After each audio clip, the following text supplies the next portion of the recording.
아름다운 믿음으로 하나님의 은혜를 나누는 오직 주만이 두 번째 출연자 바로 만나보겠습니다. 이번에 나오실 분은요. 스스로를 단무지라고 말씀하시는데요. 성격 단순하고요. 또 뒤돌아볼 줄 모르는 무모함과 또 자기밖에 생각 못하는 이기심에 거기다 힘까지 셌다고 하니 주변 사람들이 좀 힘들어했을 것 같은데요. 이랬던 이분이요. 다른 사람을 배려하고 또 돌아볼 줄 아는 사람으로 변했다고 합니다. 대체 어떤 일이 있었던 건지 함께 만나보겠습니다. 춘천 한마음교회 김재하 형제님 큰 박수로 모실게요.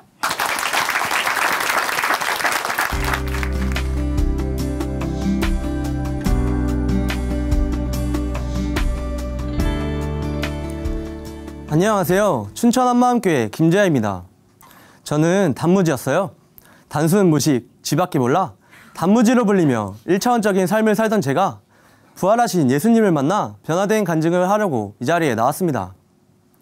전 배부르고 잠 잘 자고 화장실 잘 가면 아무것도 바라는 게 없는 1차원적인 사람이었어요. 부모님께서는 맞벌이로 항상 바쁘셨지만 할머니, 이모, 고모, 삼촌이 같은 동네에 사시면서 잘 챙겨주셨는데요. 무엇보다 가족들은 제 1차원적인 욕구를 항상 해결해 주셨어요. 그래서 큰 고민 없이 자랐던 것 같아요. 제가 단순하게 산 또 다른 이유가 하나 있는데요. 저는 어렸을 때부터 힘도 세고 운동도 잘했어요. 배부르고 잠 잘 자고 화장실 잘 가면 마냥 행복해 하다가도 1차원적인 저의 만족도에 흠을 내는 사람이 있으면 누가 되었든지 앞뒤 생각 없이 주먹부터 나가곤 했습니다. 저의 단순하고 무식한 성격에 제일 큰 피해자는 동생들이었어요. 저는 6살 차이 나는 쌍둥이 동생이 있는데요. 우리 집은 입이 많다 보니 부모님께서 먹을 것이 있으면 저와 동생들에게 공평하게 나누어 주었어요. 하루는 어머니께서 과자를 사오셨는데요. 당연히 공평하게 나누어 주셨고 저는 아껴 먹으려고 제 것을 따로 책상 위에 올려놓았어요. 다음날 집에 있는 과자를 먹을 생각에 신라 주머니를 돌리며 신나게 집으로 왔는데 책상 위에 과자가 없는 거예요. 저는 바로 직감했죠. TV를 보고 있던 동생들에게 무작정 내 과자 어딨어? 하며 때렸어요. 그때 동생들은 4, 5살이었는데요. 전 내 과자가 없어졌다는 생각 외에는 아무 생각도 들지 않았습니다. 그 외에도 급한데 화장실에서 늦게 나왔다고, 물을 대령하지 않았다고, 잠자는데 시끄럽게 싸워서 깨웠다고 365일 중에 365일 때렸어요. 성인이 되어서도 저는 저밖에 몰랐어요. 아버지께서 심부름을 시키면 저는 귀찮아서 그냥 무시했어요. 하루는 무더운 여름날 아버지께서 카센터에 가서 차 좀 맡기고 오라고 전화를 하셨는데요. 저는 귀찮아서 가기 싫어지더라고요. 그래서 왜? 싫어. 다음에 갈래. 하고 전화를 끊어버렸어요. 그리고 계속 전화가 오길래 전원을 아예 꺼버렸습니다. 그런데 제가 필요할 땐 사정이 좀 달라졌어요. 우리 어머니는 간호사이신데요. 하루는 밤새 근무를 하고 돌아와 주무시고 계셨어요. 그런데 아침밥이 먹고 싶은 거예요.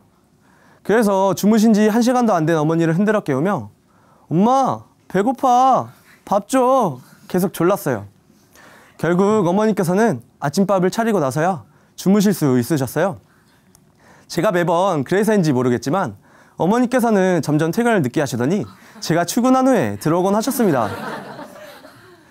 이렇게 단순하고 무식한 성격 때문에 인생의 중요한 일도 아무 생각 없이 결정했고 봉변도 참 많이 당했어요. 21살 때 일인데요. 하루는 친구가 오더니 야 해병대 갈래? 하더라고요. 저는 아무 생각 없이 그래 대답하고 바로 친구와 함께 시험을 보러 갔어요. 얼마 후에 결과가 나왔는데 저는 붙고 친구는 떨어진 거예요. 뭐지? 하는데 입대 날짜가 나왔어요. 친구가 너 먼저 들어가 있어. 난 제 시험 보고 바로 갈게. 얘기하길래 전 날짜에 맞춰 입대했습니다. 그런데 그때까지만 해도 해병대가 어떤 곳인지 전혀 몰랐어요.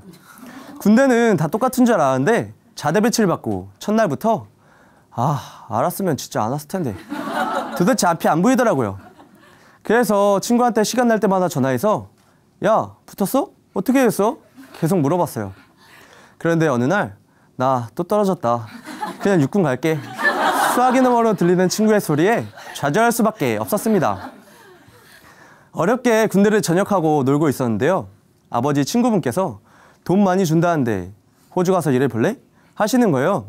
저는 귀가 솔깃해서 알아보지도 않고 한 1, 2년 있으면서 돈을 많이 벌어오겠다는 부푼 꿈을 꾸었습니다.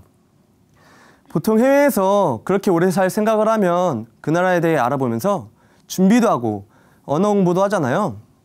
그런데 저는 여권과 비자를 받고 무슨 준비가 더 필요하겠냐 싶더라고요. 그래도 호주에서 영어를 쓴다는 것 정도는 알고 있었어요. 당시 제가 아는 영어가 안녕하세요, 하이, 잘가, 바이, 잘자, 굿나잇, 그리고 화장실이 어디예요? Where is toilet? 이게 전부였는데요. 다른 건 몰라도 제가 화장실은 못 참잖아요. 이 정도만 알면 만반의 준비를 끝났다고 생각하고 비행기에 몸을 실었습니다. 그렇게 간 호주는 들었던 것과 너무나 달랐어요. 일도 많이 없고 돈도 많이 주지 않더라고요. 그리고 영어를 못하니 완전 멘붕이었습니다. 하루는 일하던 중에 제 몸의 2배가 되는 백인이 와서 컴온 버디 하며 절 데리고 가더라고요. 뭐라고 하길래 전 상황 파악 못하고 웃으면서 예스 했는데요.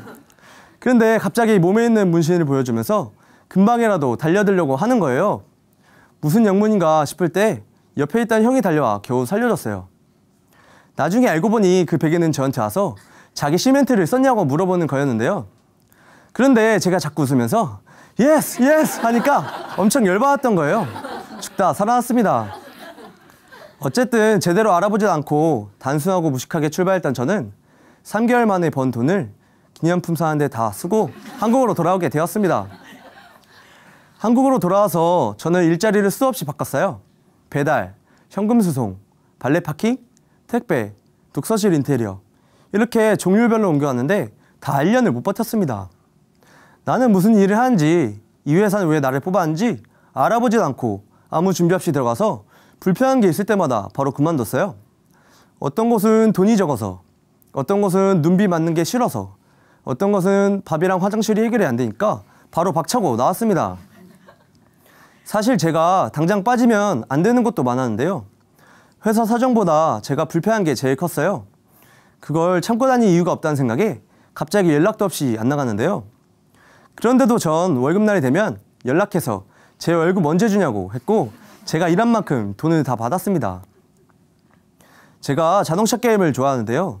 그래서인지 운전하는 것도 좋아했고 게임처럼 빨리 달리는 것을 너무 좋아했어요.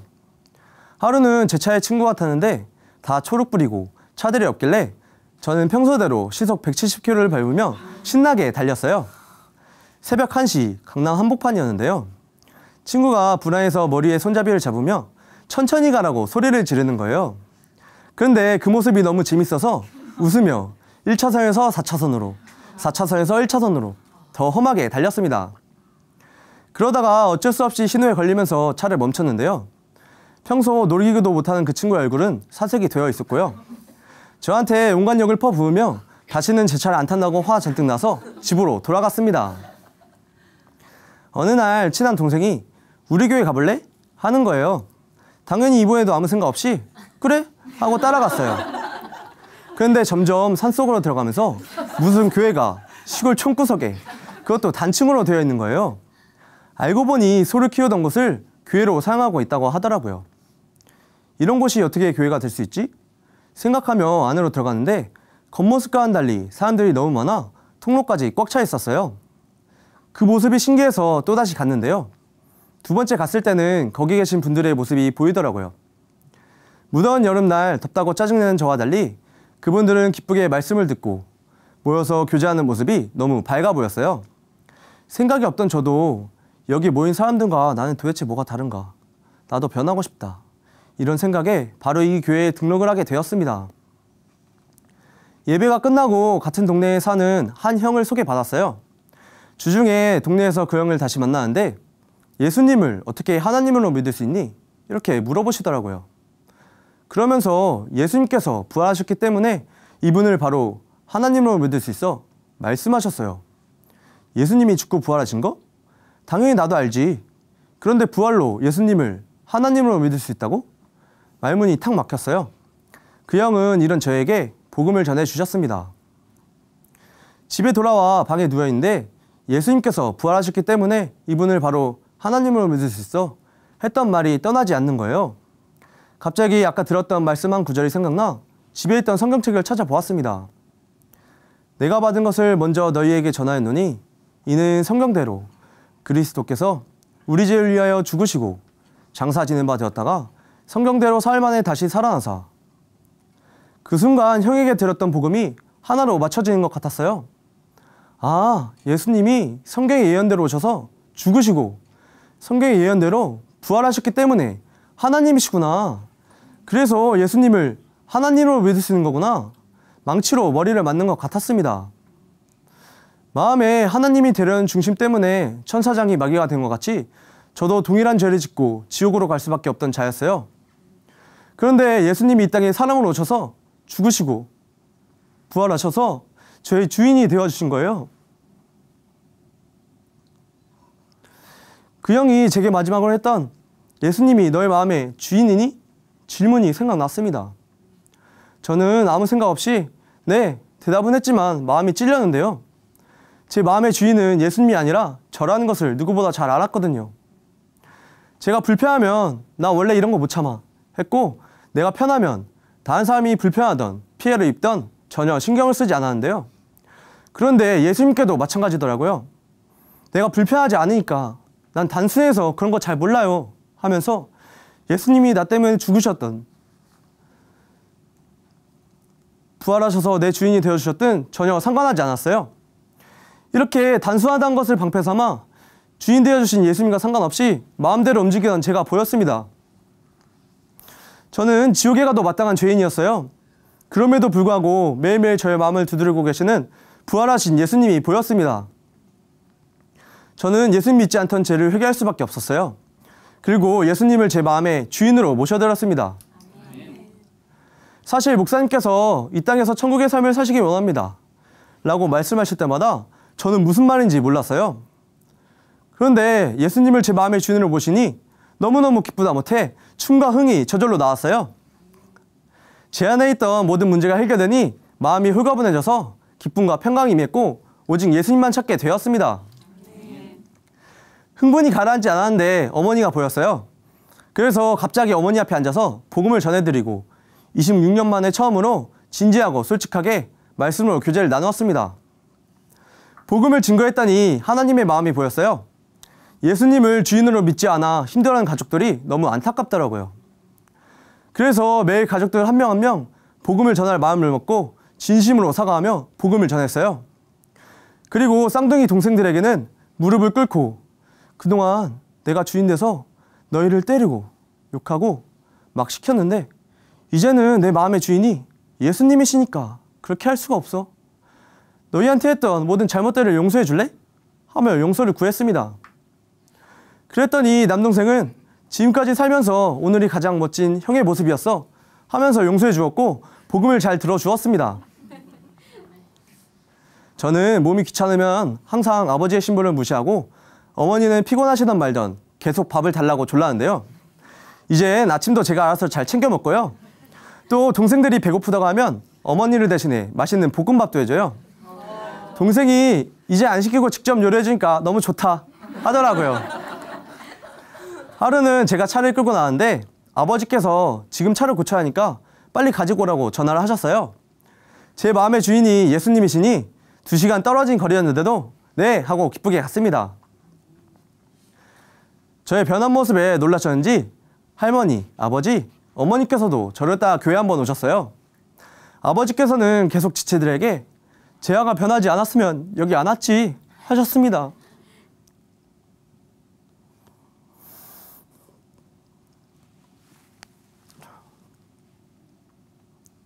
저의 소원은 2가지인데요.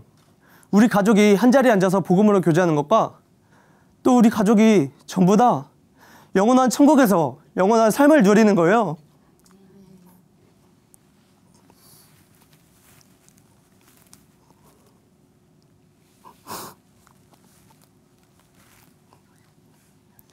주님, 깨끗한 그릇이 되겠으니 저를 꼭 사용해 주세요. 제 목숨이 달려있는 한 매일매일 가족들을 위해 기도하고 기회를 주실 때마다 무한반복으로 복음을 전할 것입니다.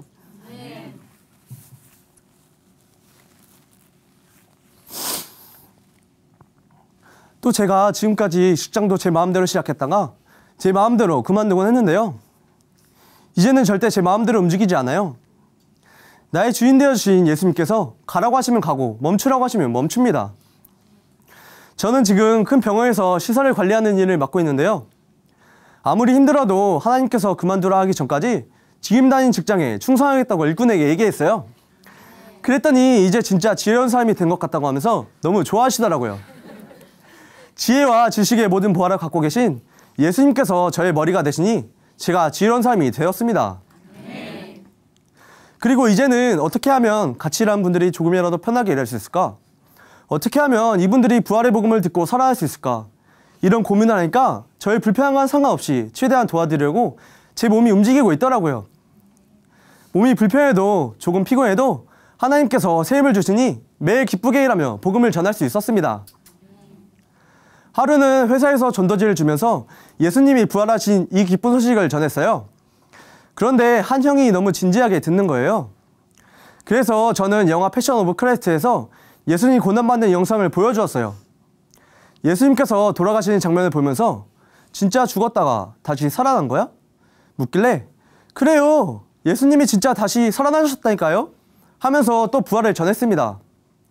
형에게 복음을 전해준 그날 작은 교회 식구들과 함께 하나님께서 형을 살려주시길 간절히 기도했습니다.